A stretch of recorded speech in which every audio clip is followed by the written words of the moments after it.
പ്രതീക്ഷയുണ്ട് എന്നാണ് എൻ്റെ നിലപാട്.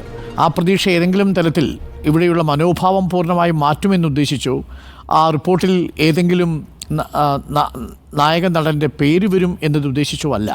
പകരം അതൊരു ചർച്ചയ്ക്ക് വഴി തുറക്കും എന്നാണ്.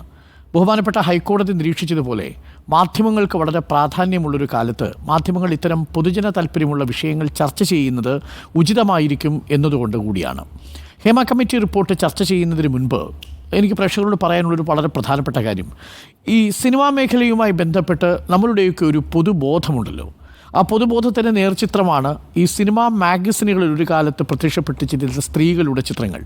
നിങ്ങളിൽ പലർക്കും അറിയാമല്ലോ, നമ്മളുടെ പല ചലച്ചിത്ര മാഗസിനുകളുടെയും മധ്യത്തിലെ പേജുകൾ സ്ത്രീകളുടെ അർദ്ധനഗ്ന ചിത്രങ്ങളോ അതല്ലെങ്കിൽ അത്തരത്തിൽ വളരെ സെഡ്യൂസീവായ ചിത്രങ്ങളോ ഒക്കെ പ്രസിദ്ധീകരിച്ചുകൊണ്ടാണ് ഈ ആണധികാരത്തിൻ്റെ കാഴ്ചബോധത്തെ തൃപ്തിപ്പെടുത്തിയിരുന്നത്. അപ്പോൾ ചലച്ചിത്രം എന്നത് ഒരു കാലഘട്ടത്തിൽ ആണധികാരത്തിൻ്റെ മാത്രം ഒരു മേൽക്കോയ്മയുള്ളൊരു ഭൂമികയായിരുന്നു. പക്ഷെ പിന്നീട് സമൂഹത്തിൽ നമ്മൾ മനസ്സിലാക്കുന്നത് പോലെ സ്ത്രീപക്ഷ സിനിമകൾ എന്ന് പറയുന്നൊരു ജോണർ പുറത്തേക്ക് വരുന്നു. സ്ത്രീകൾക്ക് കൂടുതൽ പ്രാധാന്യം നൽകുന്ന ചിത്രങ്ങൾ പുറത്തേക്ക് വരുന്നു.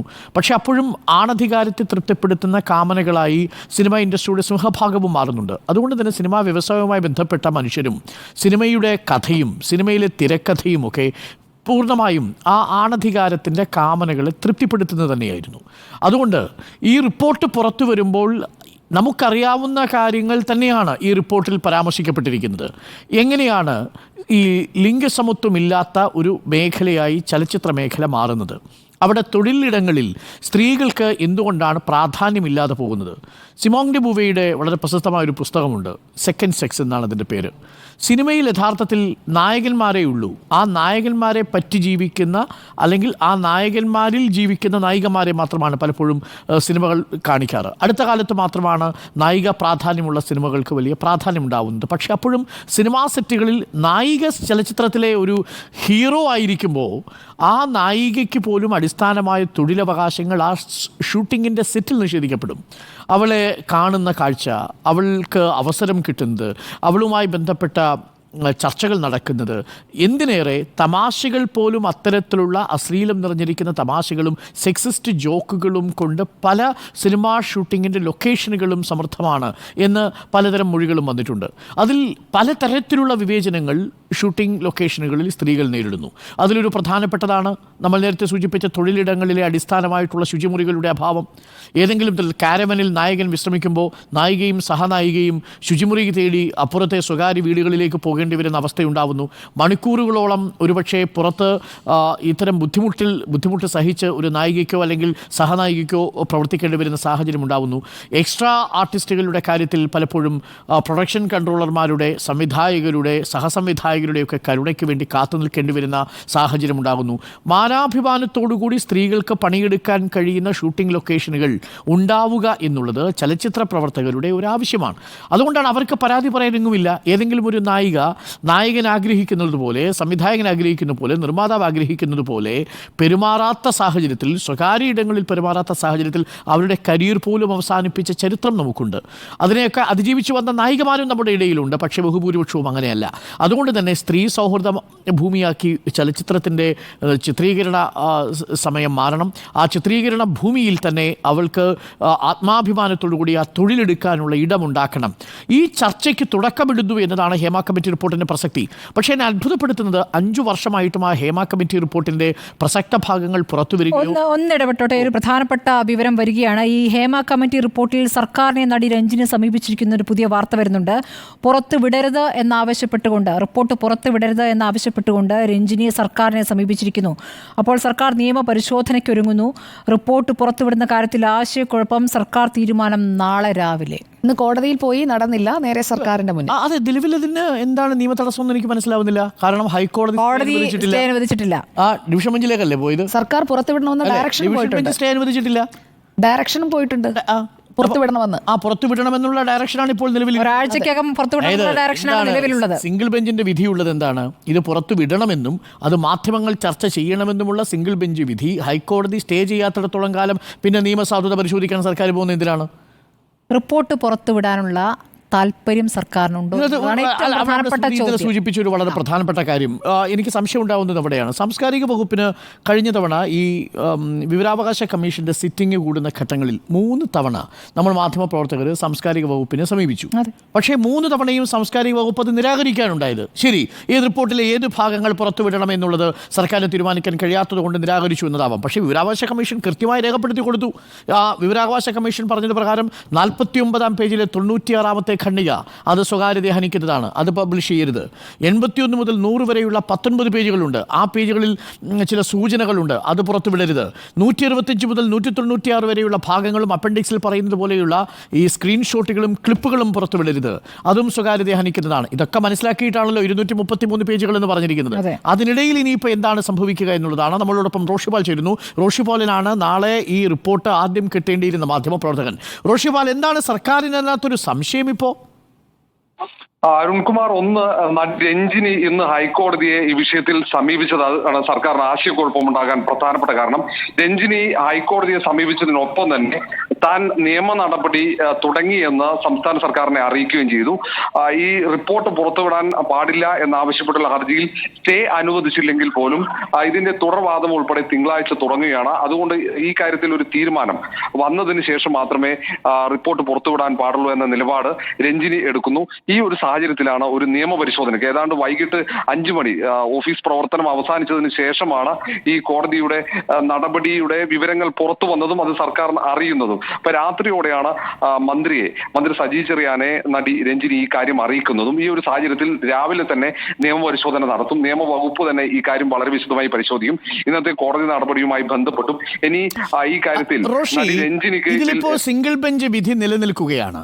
സിംഗിൾ ബെഞ്ച് വിധി അസന്ദിഗ്ധമായി പ്രഖ്യാപിച്ചിരിക്കുന്നത് റിപ്പോർട്ട് പുറത്തുവിടാം എന്നാണ്. ഡിവിഷൻ ബെഞ്ചിനെ ഈ നടി സമീപിച്ചു. ഇതിലേതെങ്കിലും നിയമക്കുരുക്കുണ്ടെങ്കിൽ ഡിവിഷൻ ബെഞ്ച് ഇതിലൊരു സ്റ്റേ അനുവദിക്കുമല്ലോ. ആ സ്റ്റേ അനുവദിച്ചിട്ടില്ലല്ലോ.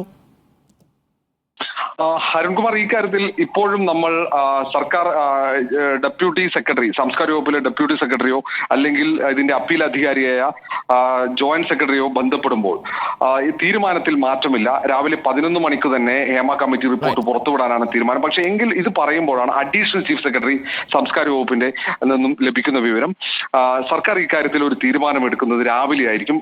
ഈ ഒരു വനിത, ഒരു സിനിമാ പ്രവർത്തക കൂടിയ വനിത, ഇതിൽ മൊഴി നൽകിയ വനിത ാണ് ഇതിൽ ഒരു പരാതിയുമായി വരുന്നത്. ആ ഒരു ഘട്ടത്തിൽ ആ പരാതി പരിശോധിക്കേണ്ടി വരും. ഏതെങ്കിലും ഘട്ടത്തിൽ അവർ പറഞ്ഞ മൊഴികൾ പുറത്തു വരുമോ എന്ന ആശങ്ക കൊണ്ടായിരിക്കാം അവർ പരാതിയുമായി കോടതിയെ സമീപിക്കുന്നതും തുടർ പരാതിയുമായി സർക്കാരിനെ സമീപിക്കും. അതുകൊണ്ട് സർക്കാരിന് ആ കാര്യത്തിൽ ഒരു നിയമപരിശോധന നടത്തിയേ മതിയാകൂ എന്ന നിലപാടിലേക്ക് എത്തുന്നുവെന്ന് ഇപ്പോൾ സാംസ്കാരിക വകുപ്പ് അഡീഷണൽ ചീഫ് സെക്രട്ടറി വ്യക്തമാക്കുന്നു. ഇത് മാത്രമാണ് നമുക്ക് ഒടുവിൽ ലഭിക്കുന്ന വിവരം. അങ്ങനെയെങ്കിൽ നാളെ 1 മണിക്കൂർ മാത്രമാണ്, സർക്കാർ സമയം തുടങ്ങി കഴിഞ്ഞാൽ 10 മുതൽ 11 വരെയുള്ള 1 മണിക്കൂറിനകം ഇതിൽ ഒരു തീരുമാനം സർക്കാർ എടുക്കണം. ഈ റിപ്പോർട്ട് പുറത്തുവിടണമോ വേണ്ടയോ എന്ന കാര്യത്തിൽ. റോഷിപാൽ, രഞ്ജിനി എന്തുകൊണ്ടാണ് റിപ്പോർട്ട് പുറത്തുവിടരുത് എന്ന് പറയുന്നത്? അതിന്റെ കോപ്പി കിട്ടണം, അതിൽ കുഴപ്പങ്ങൾ എന്തെങ്കിലും ഉണ്ടോ, മൊഴി നൽകിയ ഒരാളെന്ന നിലയ്ക്ക് അതിന്റെ വിശദാംശങ്ങൾ അറിയണം എന്നതല്ലേ അവരുടെ ആവശ്യം? സ്മൃതി, അതാണ് ആവശ്യം. പക്ഷെ അവർ തടസ്സവാദം ഉന്നയിച്ചു കഴിഞ്ഞു. സർക്കാരിന് മുന്നിൽ അവർ തടസ്സവാദം ഉന്നയിച്ചു കഴിഞ്ഞു എന്നതാണ് ഏറ്റവും പ്രധാനപ്പെട്ടത്. കാരണം ആദ്യം ഒരു സിനിമാ പ്രവർത്തകൻ വരുന്നു, സജി പറയും, അത് തള്ളുന്നു കോടതി. അവരുടെ ആവശ്യം കോടതി തള്ളുന്നു, റിപ്പോർട്ട് പുറത്തുവിടാൻ നിർദ്ദേശിക്കുന്നു. മാത്രവുമല്ല, കൃത്യമായി സംസ്ഥാന സർക്കാരും ഒപ്പം വിവരാവകാശ കമ്മീഷനെ പ്രതിനിധീകരിച്ചുള്ള അഭിഭാഷകന് കോടതിയിൽ വ്യക്തമാക്കിയതാണ് ഒരു തരത്തിലുള്ള വ്യക്തിഗത വിവരങ്ങളും ഈ റിപ്പോർട്ടിൽ ഉണ്ടാകില്ല. പുറത്തു വരുന്ന റിപ്പോർട്ടിൽ ഒരു വ്യക്തിഗത വിവരങ്ങളും ഉണ്ടാകില്ല. അത് ശരിയാണ് റോഷി. അങ്ങനെ ഹൈക്കോടതിയിൽ തന്നെ സർക്കാർ അഭിഭാഷകൻ തന്നെ നിലപാടെടുത്തിട്ടുണ്ട്. സർക്കാരിന് ഇനി മാത്രമല്ല, അങ്ങനെ ഇനി ഒരു നിലപാട് മാറ്റം അത്ര സാധ്യമല്ല. ന്യായീകരിക്കാൻ ഒരു വഴിയില്ല. രഞ്ജിനിയുടെ നീക്കം തന്നെ ആ ഘട്ടത്തിൽ സംശയകരമാണ്. അതെ, അത് വളരെ പ്രധാനപ്പെട്ട കാര്യമാണ്. കാരണം രഞ്ജിനിക്ക് എന്താ ആവശ്യം? രഞ്ജിനിക്ക് വേണ്ടത് താൻ കൊടുത്ത മൊഴി അതേപടി രേഖപ്പെടുത്തിയുള്ള റിപ്പോർട്ടാണോ തയ്യാറാക്കിയിരിക്കുന്നതെന്ന് അറിയണം. പക്ഷേ നിലവിൽ ഓരോ നടിമാരും കൊടുത്തിരിക്കുന്ന മൊഴികൾ സ്വകാര്യതയെ മുൻനിർത്തിക്കൊണ്ട് അതൊന്നും പുറത്തുവിടുന്നില്ല. ആ മൊഴികളിൽ നിന്ന് ഈ കമ്മിറ്റി എത്തിയിരിക്കുന്ന നിഗമനങ്ങൾ മാത്രമാണ് പുറത്തുവിടുന്നത്. അപ്പോൾ ഏതെങ്കിലും തരത്തിൽ രഞ്ജിനി എന്ന നടി കൊടുത്തിരിക്കുന്ന മൊഴി, ഇത് രഞ്ജിനി കൊടുത്ത മൊഴി, രഞ്ജിനി എന്ന നടി ആരുടെ പ്രതിനിധിയാണ് എന്നാണ് ഇനി അന്വേഷിക്കേണ്ടത്. നോക്കൂ സ്മൃതി, ഇതാണ് നമ്മളെ വേദനിപ്പിക്കുന്ന ഒരു പ്രധാനപ്പെട്ട ഘടകം. പക്ഷെ പലപ്പോഴും ഒരു പൊതുബോധം എന്ന് പറയുന്നത് ഇത്തരം സാഹചര്യങ്ങളിൽ ഏതെങ്കിലും സ്ത്രീകൾ പുരുഷാധിപത്യത്തെ അല്ലെങ്കിൽ ഈ ആൺബോധത്തെ പിൻപറ്റിക്കൊണ്ട് ചില നിലപാടുകൾ എടുക്കും. അത് യഥാർത്ഥത്തിൽ ഈ സ്ത്രീകളുടെ കുഴപ്പമല്ല, ആ സ്ത്രീകൾ ടൂളാക്കി ഉപയോഗിക്കുകയാണ് ഈ ബോധം. യഥാർത്ഥത്തിൽ ചൂഷണം എന്ന വാക്കിന്റെ അർത്ഥം മനസ്സിലാകാതെ പോലും ചൂഷണത്തിനിരയാവുന്നവരുണ്ട്. എക്സാക്ട്ലി. അങ്ങനെ വളരെ പാസീവായി ഇതൊരു ആരാണോ ഈ ചൂഷണം നടത്തുന്നത് ആ വേട്ടക്കാരൻ്റെ കയ്യിലെ ആയുധമായി ഒരു ചൂണ്ടയായി മാറുന്ന സ്ത്രീകളും നമ്മളുടെ സിനിമാ ലൊക്കേഷനുകളിലുണ്ട്. എനിക്ക് നേരിട്ടറിയാവുന്നൊരു കേസുണ്ട്. നടിയെ ആക്രമിച്ച കേസിലടക്കം മറ്റൊരു വളരെ പ്രധാനപ്പെട്ട നടിയുടെ പേര് നമ്മൾ കേൾക്കുന്നതും ആ നടി തന്നെ ഈ ചൂഷണത്തിന് വേണ്ടുന്ന ഒരു പ്രധാനപ്പെട്ട ടൂളായി മാറിയതും നമ്മുടെ മുന്നിലുള്ള വസ്തുതയാണ്. ആ മൊഴികളിലെല്ലാം അതുണ്ട്. ഒരു ഘട്ടത്തിൽ അന്വേഷണം അവിടേക്ക് എത്തുന്ന ഘട്ടത്തിലാണ് ഇതിലൊരു സിനിമാ നടനെ പ്രധാന പ്രതിയാവുന്നൊരു സാഹചര്യം പോലും ഉണ്ടാവുന്നത്. അപ്പോൾ സ്വാഭാവികമായും ഈ പറയുന്ന ചൂഷണം എന്തെന്ന് മനസ്സിലാക്കാതെ അതിനുള്ള സ്വയം ഇരയായി തീർന്നുകൊണ്ട് എന്നാൽ അതിൽ വേട്ടക്കാരൻ്റെ ചൂണ്ടയിലെ ഒരു കരുവായി മാറുന്നു എന്നതാണ് ഏറ്റവും പ്രധാനപ്പെട്ട കാര്യം. അതിൻ്റെ ഏറ്റവും ഒടുവിലത്തെ ഒരു ഉദാഹരണം കൂടിയാണ് വന്നിരിക്കുന്നത്. നിലവിൽ നിയമപ്രശ്നങ്ങളില്ല എന്നത് പകൽ പോലെ സ്പഷ്ടമാണ്. ബാക്കി എന്തെങ്കിലും ഉണ്ടെങ്കിൽ ഡിവിഷൻ ബെഞ്ച് വാദം കേട്ടിട്ട് തീരുമാനിക്കും. പക്ഷേ അടിയന്തരമായി സ്റ്റേ ചെയ്യണമെന്ന് ആവശ്യമില്ല എന്ന് പറഞ്ഞാൽ നിലവിൽ റിപ്പോർട്ട് പുറത്തുവിടുന്നതിന് സർക്കാരിൻ്റെ മേൽ നിയമക്കുരുക്കുകളില്ല. ഇല്ലാത്ത കുരുക്ക് ഇനി ചർച്ച ചെയ്ത് വ്യാഖ്യാനിച്ചുണ്ടാക്കി ഇതേപോലെ പൊതുസമക്ഷം ഒരു റിപ്പോർട്ട് എത്തുന്നതിന് തടയാനല്ല ഉത്തരവാദിത്വമുള്ളൊരു സർക്കാർ ശ്രമിക്കേണ്ടത്. സാംസ്കാരിക വകുപ്പ് ആ റിപ്പോർട്ട് കൈമാറും എന്ന് തന്നെയാണ് നമ്മുടെ പ്രതീക്ഷ. തീർച്ചയായും അത് കൈമാറാൻ സർക്കാരിന് എല്ലാവിധ ബാധ്യതകളുമുണ്ട്.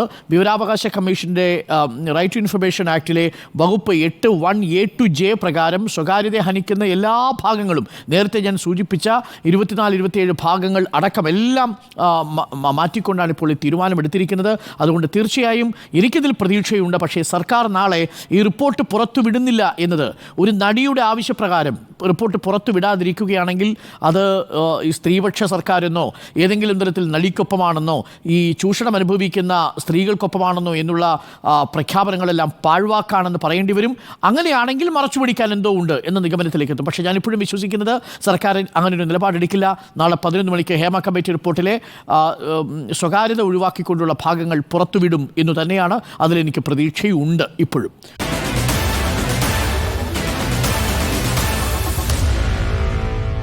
Meet the editors.